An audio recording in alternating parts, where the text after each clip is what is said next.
bem-vindos ao nosso Falando Disso de hoje, nesse canal YouTube, com uma pergunta de Caroline Rodrigues.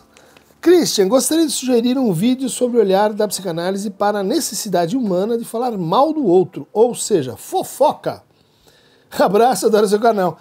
Então, Caroline, eu acho que é um tema assim emergente aí, agora que a gente tem uma série de maus encontros, né, em torno do episódio envolvendo a Choquei, várias pessoas sendo assim atacadas, né, esse sentido muito invadidas na sua vida pessoal, casos de suicídio, né, casos de afetação muito grave da vida das pessoas, né, o PC Siqueira, a Jéssica, a Sonza, eu acho que são nomes que estão circulando em torno de que, puxa, a fofoca parece ser uma antiga arte humana, ligada à política, ligada à ética, mas que, de repente, tem se mostrado assim nos seus efeitos mais danosos e parece estar ultrapassando uma certa fronteira. Então a gente vai falar um pouco sobre isso, né? Tentando assim resgatar um pouco a origem, pelo menos a origem moderna da fofoca, entendendo ela a partir de três condições, né, para separar, assim, fazer uma definição operacional. Eu acho que a fofoca implica que a gente tenha transmissão de um segredo, de uma informação, de algo que em geral tem que ver com o laço privado no qual a gente recebeu aquela informação, né? Seja, por exemplo, um consultório de psicoterapia, mas também o board de uma grande empresa, né? Que vai gerar ali uma informação privilegiada. Então, o contexto de recebimento é importante, né? Em segundo lugar, a gente tem essa violação do contexto, que em geral vai do privado para, enfim, um outro que é também privado, mas que pode se dispersar pelo público, né? Pode cair na boca do povo, como a gente disse, né? E o terceiro elemento é que é o mais difícil talvez de captar, é uma certa intencionalidade malévola, né? Uma intencionalidade de prejudicar, de expor, de criar uma versão pouco nobre, pouco interessante sobre aquela pessoa, né? Tanto que quando o sentido da mensagem é positivo, ou a gente vai falar numa coisa chamada fofoca do bem, ou a gente vai mudar o provérbio para falem mal, mas falem de mim, estão todos falando sobre isso, isso, enfim, está se espalhando. Ou seja, é uma percepção que a gente tem de que quando há esse efeito de espalhamento, há algo que talvez interesse o conjunto da comunidade, mas também há algo que produz um afeto, né? Cria um circuito de afeto de tendência expansiva e multiplicadora. Vamos pegar um caso que é analisado pelo Richard Sennett no começo do seu livro clássico, hoje, né? O Declínio do Homem Público, né?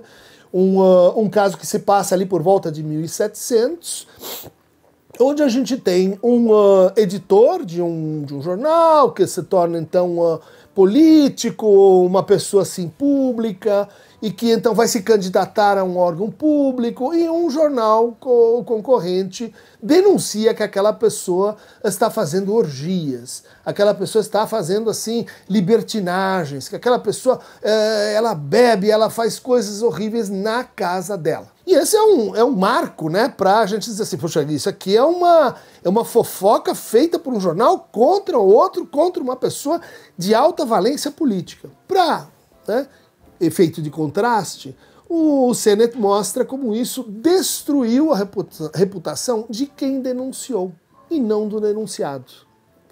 Ou seja, até aquele momento a gente tinha uma regra muito importante, né, sobre a fofoca, que era ela deve permanecer em privado. Ela não deve ser usada explicitamente para fins públicos. Se você fizer isso, você vai estar violando, pensando nesse caso, uma das regras mais importantes da sociabilidade moderna, que é aprenda a diferença entre o privado e o público. aprenda a diferença entre o que você é em casa e o que você é na rua. Se você confundir, sobrepor, identificar as duas coisas, risco de loucura é uma fé. É próprio, portanto, do nosso processo de individualização moderno essa separação e, como consequência, né, como um efeito de resposta a isso, a prática da violação dessa regra. A gente pode dizer que, a partir do declínio das formas absolutistas de poder, né, isso foi passando por uma mutação.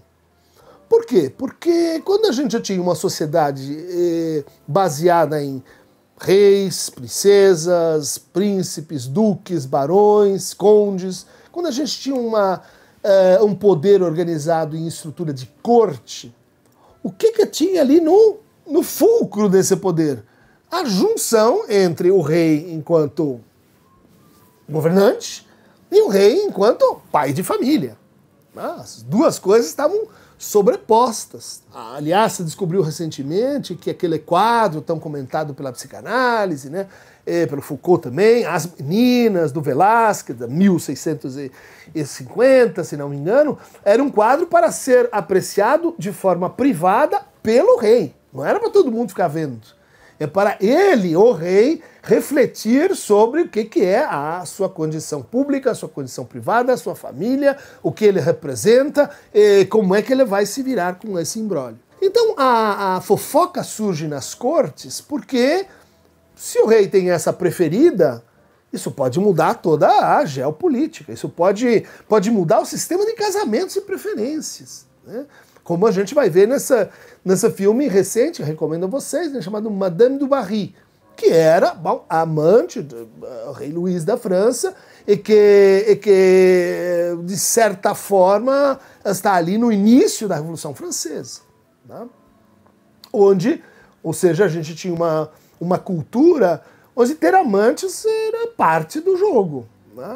Onde, portanto, descobrir segredos sobre a corte era parte de se aproximar do poder. Isso estava, assim, justificado como prática cotidiana e política. Bom, a nossa Lélia Gonzalez, né, antropóloga, feminista, psicanalista, ela tem uma observação muito interessante sobre como esse sistema ele foi assimilado pelos países ibéricos, né? Especialmente quando eles se juntaram, né? Por volta aí do século XVI, XVII, justamente essa época de transição dentro da modernidade, e produziram uma nova civilização, como dois impérios velhos, né? Dois impérios que vão ser sucedidos pelos impérios franceses, dos Países Baixos, dos ingleses, né? E Portugal e Espanha produziram uma sociedade, né, que reproduzia esses estamentos. Então, extremamente codificado, extremamente assim, avesso à transformação, mudança, onde os códigos, portanto, de honra, de uso do espaço público, foram se internalizando para as camadas médias, né? Para a administração. Quando você tem um império que vai, sei lá, das Filipinas até Macau, Goa, Bombaim, você precisa ter o quê? Um sistema de controle. E esse sistema de controle, então, passava pela ideia de que certas pessoas elas são de boa fé. Muitos se perguntam assim, como é que o Brasil ainda tem esse sistema assim baseado em cartórios? Já pensaram sobre isso? O que é um cartório? Um cartório, no Brasil, é um exemplo de permanência desse tipo de estrutura. Quando o Brasil se torna independente, vários dos aristocratas que não tinham emprego, não tinham o que fazer, foram então beneficiados com essa transferência de autoridade, porque eles podiam dar boa fé dos atos humanos. Eles podiam testemunhar que essa pessoa, que esse contrato é legítimo, que isso aconteceu, aquilo não aconteceu. Ou seja, é como se tivessem pessoas em que a gente acredita mais na palavra porque elas são nobres e pessoas que a gente acredita menos na palavra porque elas são pobres. Puxa, isso vai então entrar na formação do Brasil, né? Isso vai ter uma relação assim importante com dispositivos como Casa Grande e Senzala, tá?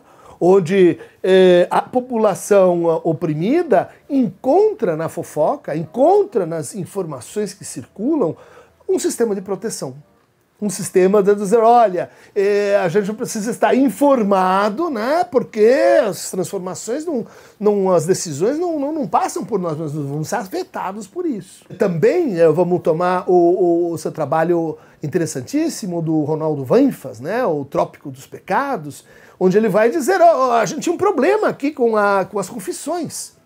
Porque as pessoas chegavam para o confessor e elas contavam tudo. Elas contavam, assim, as sodomias, as imperícias, elas não tinham essa separação entre o público e o privado que o Foucault tematizou com o discurso sobre a carne, o discurso sobre a culpa, o discurso do conflito, o discurso em que eu sei que eu estou fazendo uma coisa que é uma transgressão, que é um ato, assim, de implicações políticas e éticas. É como se a gente tivesse chegado nisso assim um pouco depois. Fazendo esse corte, o que explica um pouco assim por que a fofoca no Brasil ela tem esse entranhamento, né? essa aceitação,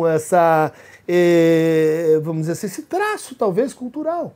Por exemplo, uma pesquisa recente mostrou que na Inglaterra, por exemplo, são os homens que preferem a fofoca das mulheres. Você descobriu que nesse país os homens passam 2/3 do tempo de discurso livre fazendo fofoca, enquanto as mulheres só passam 1/3. Né? Isso também tem que ver com uma mudança assim de qualidade na fofoca, né? Os homens desse país, eles falam de si, eles inclusive chamam a fofoca como assim, troca de informações, é próprio, né? Assim, da atividade do homem no espaço por ele tem que saber, e daí vem a fofoca. Né? Ao passo que as mulheres falam mais na fofoca dos outros, das outras, bom, tem essa demarcação que, francamente, eu acho que não espelha o quadro brasileiro nessa matéria, né? A gente ter essa noção de que a fofoca é extremamente covariante com o sistema de hierarquia, poder e autoridade. A gente tem um antecedente nessa matéria que não pode ser ignorado, que foi um psicoterapeuta muito querido, tive várias aulas com ele, chamado Gaiarsa, né, um haitiano, e José Ângelo Gaiarsa. E ele escreveu em 78 um livro que foi assim lido por todo mundo, chamava-se O Tratado Geral da Fofoca. Né? E ele, do jeito dele, estava fazendo ali crítica social por outros meios, estava fazendo um raio-x do narcisismo brasileiro, dizendo, olha, eu não aguento mais no meu consultório as pessoas se queixando que, como todo mundo sofre e pratica e reproduz fofoca. E ali nesse livro ele já tinha uma ideia muito interessante. Ele dizia assim, a fofoca ela é impulsionada por um processo, né, que a psicanálise descreveu como projeção. Então eu me desencumbo, né, eu sou só um mensageiro, eu não estou editando a mensagem, eu não estou escolhendo, eu só estou passando adiante. Olha só a posição que eu estou, né, eu estou neutro. Né, e eu estou passando adiante uma coisa que vai ser assim, fazer gozar ao outro.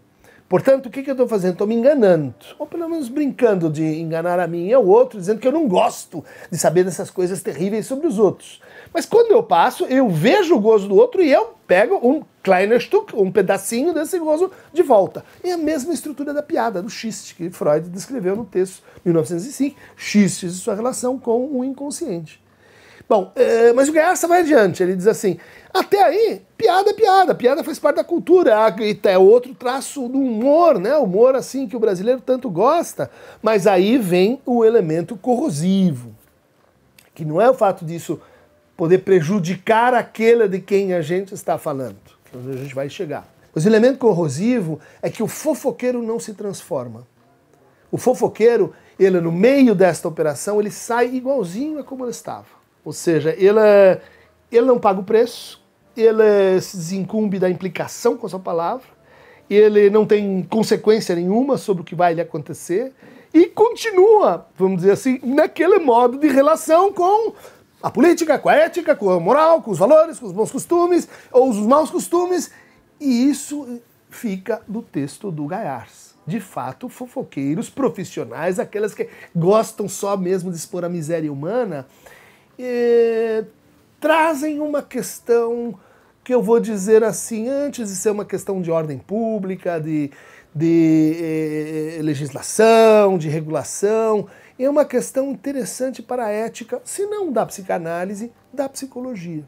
Afinal, isso é um dado muito interessante, os novos episódios que a gente tem visto, né, em torno da agência Mind, em torno de Fátima Pizarra, que é uma psicóloga. Olha só que interessante. Há tudo o Cambridge Analytics, né, que estava ligado a fake news. Você vai olhar lá quem era o corpo pensante, técnico dessa máquina de produção de resultados políticos? Psicólogos. Ou seja, para fazer isso, o especialista em manipulações fofoqueiras somos nós, gente. Né? Minha esposa vive dizendo, vocês são os fofoqueiros, porque vocês ficam se interessando pela vida alheia. É verdade. É verdade, e eu sempre me defendo dizendo, é o seguinte, você quer estar nesse ramo, tem que gostar da história da vida dos outros. Não vai, se você não tem essa curiosidade de saber como funciona, por que ele fez, por que ele não fez, os detalhes, os segredos, isso é uma das poucas recompensas que a gente tem. Né? Quer dizer, a gente entrar na intimidade assim, rebaixada, da intimidade sem barreiras. Aliás, né, a gente vai questionando as barreiras que as pessoas fazem dentro das suas próprias intimidades. Então, esse desejo de saber, assim, do íntimo, do próprio, ele não é nocivo. Mas ela nos aparenta aos fofoqueiros. Né? Porque o que vai definir, vamos lembrar, né, a fofoca é pegar isso e usar. Pegar isso e amplificar. Pegar isso e humilhar. Pegar isso e se desincumbir de complexidade do que está acontecendo ali naquela situação com aquele casal, que namorou, que não namorou, que gosta, não gosta, e criar um take, uma imagem, um quadro, que aí é o deixar de ser psicanalista e se tornar jornalista.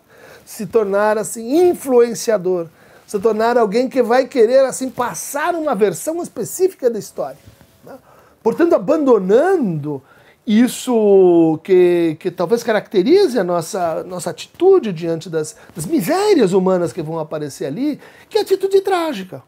Todos têm razão, nenhum tem razão, isso vai terminar mal, e tem que ter alguma beleza aqui própria no processo, e a gente, quando julga atrasado, depois, com baixo nível de gozo, né? Super eu. Né? Você vê o sujeito assim, gozando de criticar o outro, isso aí é uma dependência. A dependência química é a dependência do seu super-eu. Falando dos outros, de gozar com a miséria alheia, né? Sádico, isso é sadismo. Bom, mas não estou fazendo um julgamento aqui de pacote também sobre a presença da psicologia, mas de como ela é um saber aqui que vai se infiltrar nessa conversa. Acho que o argumento para nós, né, quem vem dessa formação, assim, de que todo mundo sempre falou mal da vida dos outros. Não, falar mal da vida da professora, que isso aí é a coisa que mais tem. Por quê? Falar mal da vida dos poderosos, né? Com uma resposta, né? Como a gente viu, né? Daqueles que estão sendo oprimidos. Bom, mas aí tem esse passo a mais, que é o passo novo. Eu posso falar mal do outro, eu aqui no meu clube, na minha mesa de bar, mas aí eu ponho isso na Choquei. Daí aquela minha consideração, ela continua privada, ela continua uma tática de resistência, de dizer assim como é que a gente refreia, né, certos excessos do poder, como a gente manipula certas situações do poder, ou aí eu tô, vamos dizer assim, entrando no jogo do poder de igual para igual. Né? Ou seja, eu vou tentar, assim, intimidar o outro. Eu vou tentar dizer, olha, Então, se você falar isso, eu vou falar aquilo, eu vou para cima e etc, porque eu tenho informações privilegiadas sobre você. E aí a gente vai, para onde a gente está indo, né? Para quem são o dono dos dados, informações pessoais e etc. E mais, mau uso descarado dessa intimidade. Esse canal, ela desde o começo vem se preocupando com isso, né?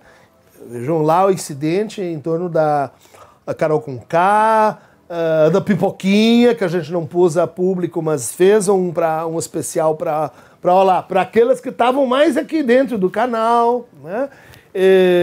A participação que eu tive aí na comissão do discurso de ódio tem a ver com isso. Tem a ver com, olha, a fofoca ela pode ser um capítulo malsão do discurso de ódio, né? Uma forma de monetizar, né, o ataque a uma pessoa. E pior, né?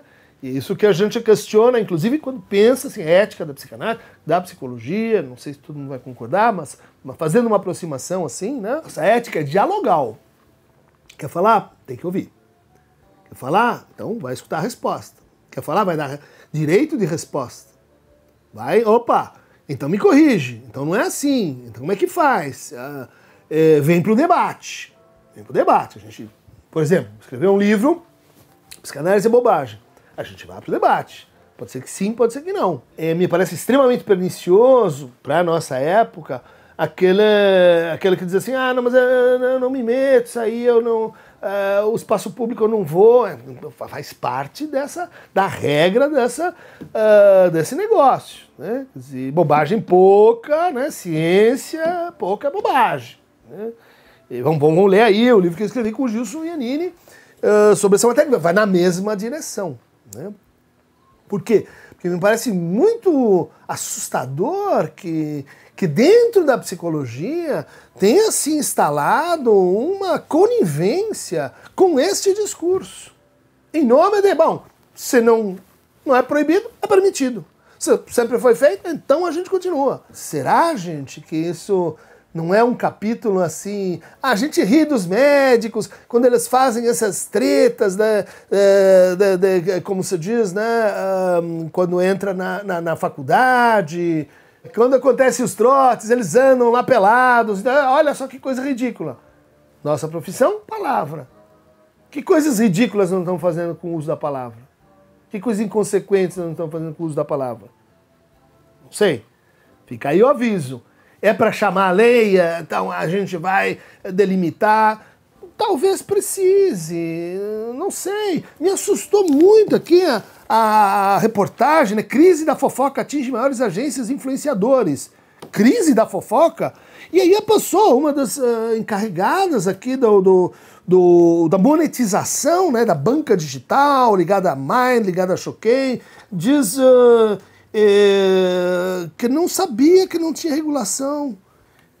É péssimo para todo o movimento de influência, porque a influência não é o site de fofoca, mas todo o mercado que está sofrendo por causa de 20 perfis que não têm responsabilidade, afirma. Responsabilidade o que é? Individual, daquele grupo, daquele influenciador, que está sendo pago há mais tempo. Ela foi criada por quem? Pela natureza? Não por esse sistema. Veja, o que a gente reencontra aqui? A figura do falso neutro. Daquele que só está reproduzindo um determinado dispositivo de discurso e ele não entende que ele está fazendo parte, né, daquilo que é, em termos de discurso de ódio, uma das suas características principais é que ela precisa enxame, ela precisa aceleração, ela precisa de marketing amplificado. Ou seja, é quase que o contrário. Não é porque nós estamos falando de Anitta, ou de Paulo André, ou de Juliette. Não é o conteúdo, é o que aquele conteúdo agrega e produz em termos de massa consumidora, de cliques. Bom, e aí a gente vai dizer assim, mas por que é assim? Porque isso é monetizável. Isso vem lá... Então, Coca-Cola, vem lá Unilever, isso cria e está extremamente compatível com o que, teóricos críticos chamam de capitalismo de plataforma, capitalismo de marca, né? Quer dizer, hoje vale mais o valor de publi tem o significante ali pendente do que propriamente os meios materiais concretos de produção, né? Bom, como se a linguagem não fosse material em concreto. Agora vocês podem ver um ótimo exemplo de como a gente tem aí uma materialidade em jogo no capitalismo de marca. Então, olha só, né? Quer dizer, aquela firma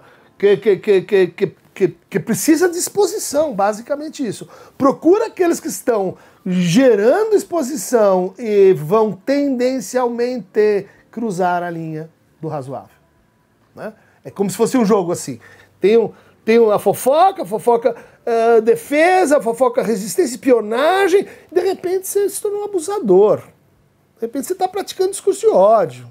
Você perde essa noção envolto no discurso de massa. É um convite monetizável. Isto vale dinheiro. Ou seja, essas empresas elas estão passando dinheiro para as bancas digitais que estão agenciando esse exagero da palavra, deformação da palavra, que prejudica pessoas. Dizer, mas você tem que fazer alguma coisa. Me parece que sim. Fiz recomendações concretas, do tipo assim, faz mal para as pessoas participarem desse jogo anonimamente. E olha só o anonimato, ele é duplo, né? Ou triplo, se vocês quiserem.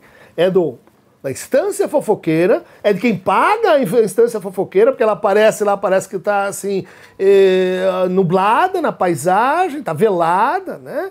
E ela é do algoritmo, que diz quanto mais, mais, quanto menos, menos. Então, é como se fosse um combinado de ninguém é responsável. Uma pessoa morreu, mas ninguém é responsável.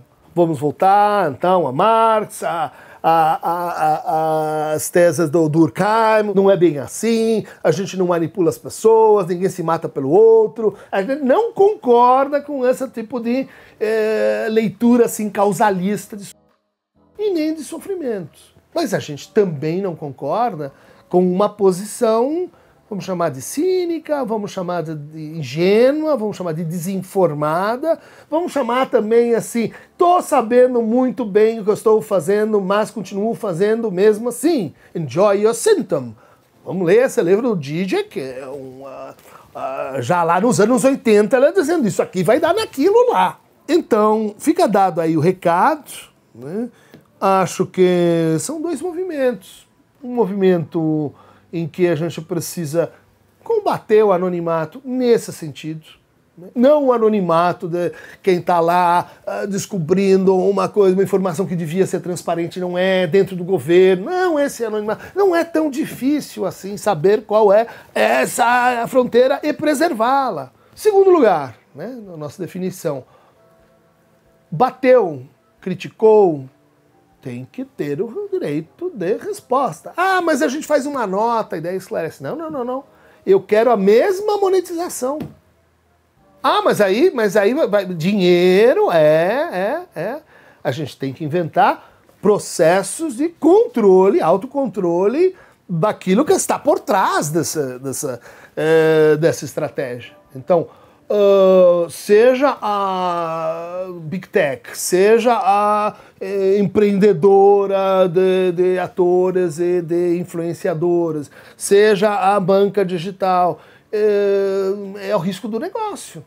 Né? Quer dizer, mas e como é que eu vou saber das consequências de uma notícia que eu dou? Um gatilho. Às vezes eu vou falar de um tema na aula, isso me dá gatilho. Eu não controlo o que o outro vai fazer com o que eu digo. Né? Bom, liberdade de expressão, totalmente a favor. Mas aí como se lida com limites? Você não tem ele antes, você só tem ele depois. Mas claramente a pessoa pediu para retirar a postagem, não retirou por quê? Não, mas porque sim, porque não. É claramente uma violação de limite. E isso tem muito que ver com a nossa eticidade. Né? Talvez um por um, esse aqui sim, aquele outro não. Marcos genéricos. Quem vai aplicar a lei? Pode ser que a gente tenha outros sistemas de corrupção em cima disso. Novos problemas. Novos problemas vêm de novas técnicas, de novos mundos, de novos discursos.